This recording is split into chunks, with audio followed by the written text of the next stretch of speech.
여러분 안녕하십니까? 오늘은 12월의 첫째 날 12월 1일입니다. 이 12월 이제 마지막 한 달인데 올 한 해 주님의 은혜를 돌이켜 보시면서 이 한 해 잘 마무리할 수 있기를 바랍니다. 오늘은 마태복음의 마지막 장인 28장을 또 시작하겠습니다. 마태복음 28장 1절로 5절까지 말씀입니다.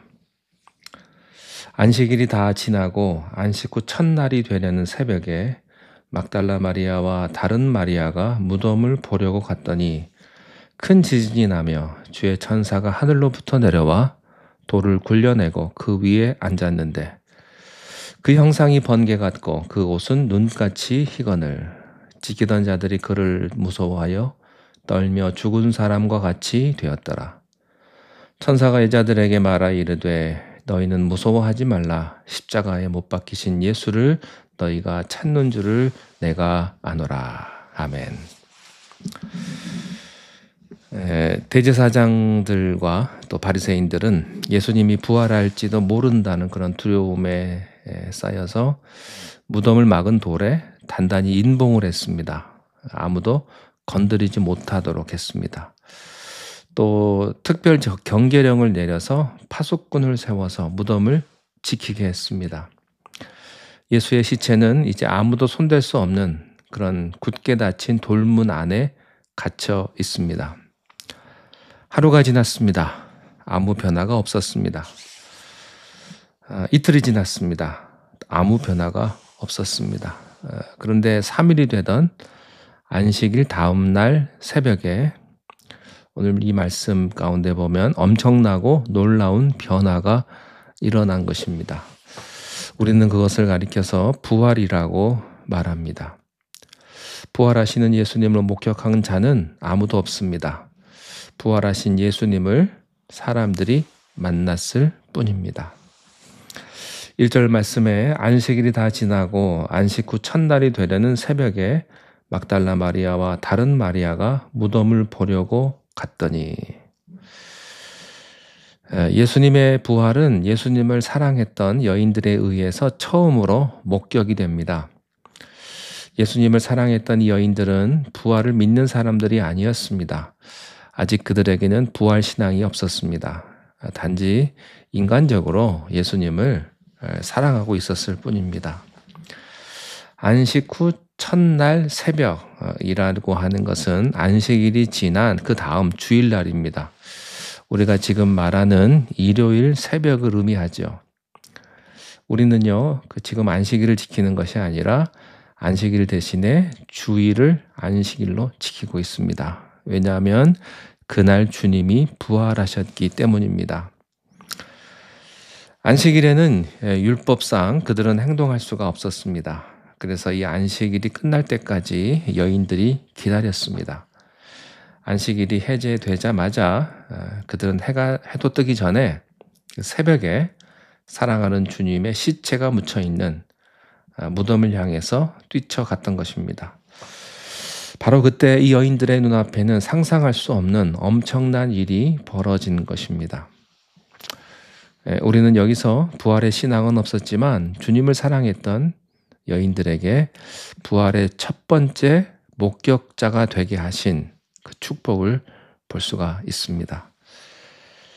2절부터 이제 설명이 되어 있습니다. 큰 지진이 나며 주의 천사가 하늘로부터 내려와 돌을 굴려내고 그 위에 앉았는데 그 형상이 번개가 같고 그 옷은 눈같이 희거늘 지키던 자들이 그를 무서워하여 떨며 죽은 사람과 같이 되었더라. 그들이 발견한 것은 무엇입니까? 형상이 번개 같은 그 옷이 눈같이 흰 천사가 있는 것을 목격한 겁니다. 그런데요, 지진이 일어나고 하늘에서 번개와 같은 형상을 한 그 천사가 그 무덤 앞에 막고 있는 그 무거운 돌문을 굴려내고 그 돌 위에 천사가 앉아 있는 것을 목격을 한 겁니다. 또 그 무덤을 지키고 있던 파수꾼들은요, 그 장면을 보고 무서워서 충격을 받고 떨면서 그 얼굴이 사색이 되었다는 것입니다. 아주 그냥 벌벌 떠는 그런 모습이에요. 사람이요, 지진만 나도 놀라는데 천사가 와서 이런 이런 일들이 벌어졌으니 얼마나 놀랬겠습니까? 이 장면을 이 여인들이 목격을 합니다. 예수님의 시체가 갇혀있는 무덤은 뻥 뚫려버린 것입니다. 부활을 믿지 못하고 있었던 여인들, 부활 신앙이 없었던 이 여인들, 인간적으로 예수님을 사랑했던 여인들에게는 이것은 엄청난 충격이 아닐 수가 없었습니다. 만일 그때 이 여인들이 부활을 생각하고 있었다면은 그렇게 당황하지는 않았을 겁니다. 전혀 기대하지 않았기 때문에 이 사건은 큰 충격이었고, 그리고 이 여인들에게 불길한 예감을 갖게 한 것이죠. 예수가 부활했다고 믿지 못했기 때문에 누군가 와서 예수의 시체를 훔쳐갔다, 이렇게 생각을 하니까 이게 보통 일이 아니었습니다. 예수님의 생애를 다른 각도로 기록한 마가복음, 누가복음, 요한복음에도 예수님의 부활의 기적이 나타나는데, 종합해 보면 다음과 같은 일련의 사건이 있었던 것을 우리가 알게 됩니다.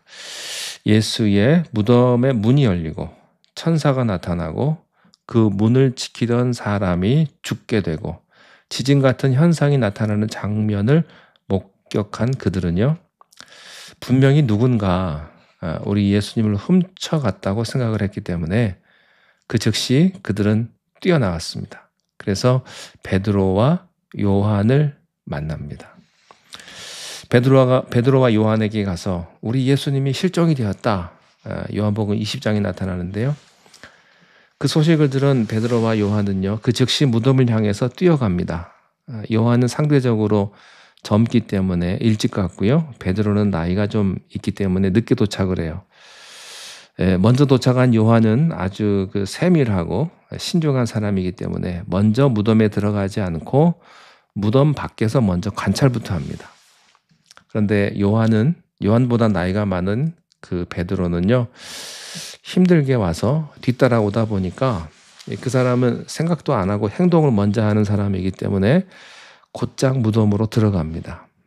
들어가서 그들이 목격한 것은요, 예수님의 시체의 실종이었어요.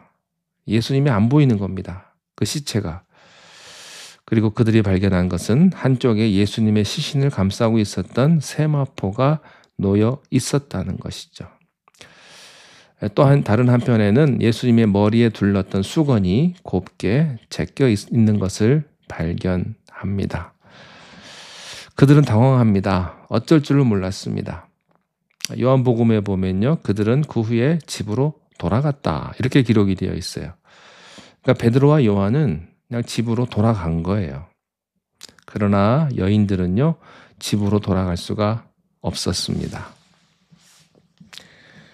예수님의 시체가 어딘가에 숨겨졌다면 찾아야 한다고 생각을 했어요. 그들은 울기 시작을 합니다. 눈물을 흘리면서 예수님의 무덤 밖에서 서성거리다가 그들은 몸을 구부려서 정말로 예수님의 시체가 훔쳐진 것인지 확인하기 위해서 굴 안으로 들어갔던 것입니다.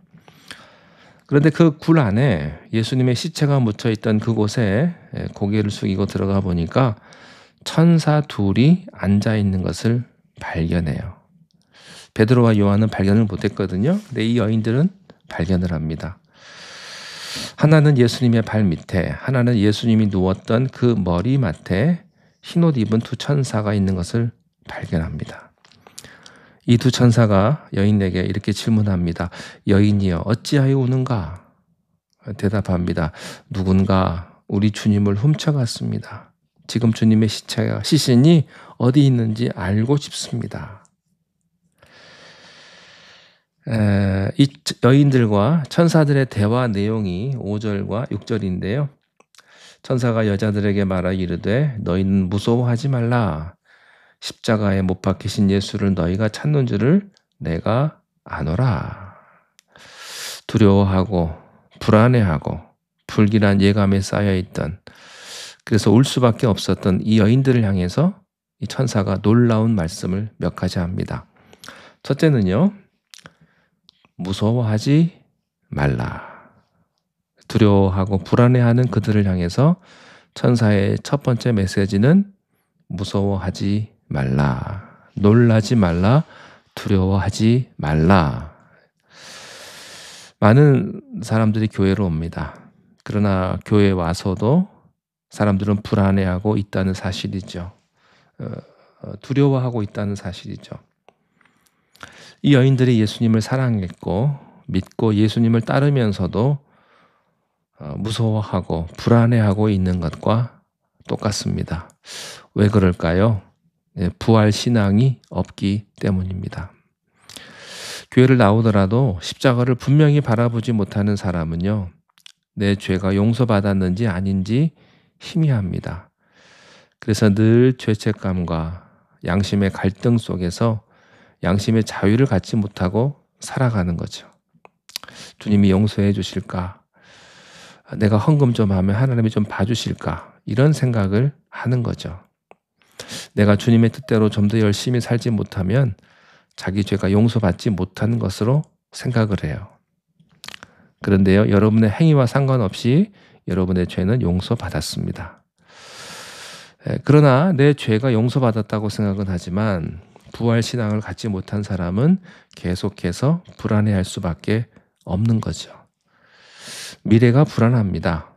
모든 세상살이가 다 불안한 겁니다. 예수님이 과연 살아계실까? 지금 어디 계실까? 거기에 대한 확신이 없는 거예요. 그들은요, 예수님의 시체를 찾았지 살아계신 예수님을 찾는 게 아니었습니다. 이것이 불안의 근거입니다. 불안의 원인이 여기에 있어요. 교회 나오면서도요, 신앙생활 하면서도 부활하신 예수님 만나지 못한 사람들은 늘 교리 속에, 자기의 전통 속에, 형식에 파묻혀서 단지 종교 생활을 하고 있을 뿐이에요. 신앙생활이 아니라 종교 활동하는 거죠. 천사의 메시지는, 첫 번째 메시지는 너희들이 지금 예수님의 시신을 찾고 있느냐? 시체가 없어졌기 때문에 불안해하는 것이냐? 무서워하지 말라. 요한복음 14장 1절에 예수님은 불안해하던 사랑하는 제자들을 이렇게 말씀하세요. 너희는 마음에 근심하지 말라. 하나님을 믿으니 또 나를 믿으라. 오늘 우리 성도님들에게 이런 불안이 없기를 바랍니다. 이런 염려가 없기를 바라요. 예수님 믿으면서도 미래가 불안하고 죄사함에 확신이 없고 봉사하면서도 자기 삶에 자신이 없는 사람들이 많습니다. 여러분, 우리들이 근본적으로 죽음이 두렵지 않은 이유는 부활이 있기 때문이에요. 우리가 불안한 이 세상, 위험이 많은 이 세상, 내일 일을 예측할 수 없는 세상에 살면서도 우리가 분명한 확신과 믿음을 가지고 사는 이유는요, 주님이 부활하셨기 때문입니다. 여인들이 불안한 이유는 시체가 보이지 않았기 때문이죠.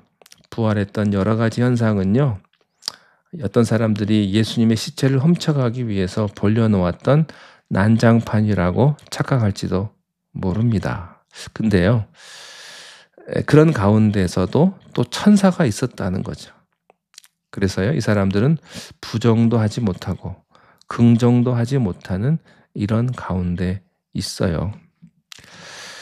신앙이 제일 연약할 때는요, 부정도 긍정도 못할 때입니다. 예수님 부인할 수도 없고 확실히 믿을 수도 없을 때, 교회 그런 분들 많아요. 예수님 없다고도 말 못하겠고 예수님이 정말로 계신가라는 말도 못하겠는. 그러면 어떻게 하겠어요? 당황하고 불안해하고 무서워하는 것밖에 없는 거죠. 예수님의 시체가 없어진 것은요, 누가 훔쳐서 없어진 것이 아닙니다. 부활하셨기 때문에 시체가 없어진 겁니다. 그러나 예수님의 시체가 부활이 아니라 훔쳐갔다고 생각하면 불안이 돼요. 그런데 예수님의 시체가 없어진 게 부활이라는 사실을 알게 될 때는 무엇이 있겠습니까? 기쁨과 감사와 감격과 승리감이 있을 거예요. 그것은 더 이상 슬퍼할 사건이 아닐 겁니다.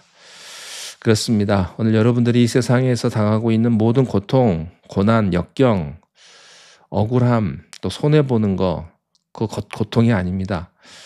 살아계신 예수 그리스도, 그분의 시선을 통해서 부활하신 예수 그리스도를 통하여 나갈 때는요, 그것이 축복이 될 수가 있는 겁니다. 내가 받는 고난은 장차 올 영광과 좋게 비교할 수 없는 축복이에요. 내가 아프다고 하는 것은요, 더 이상 그 이상 저주가 아니에요.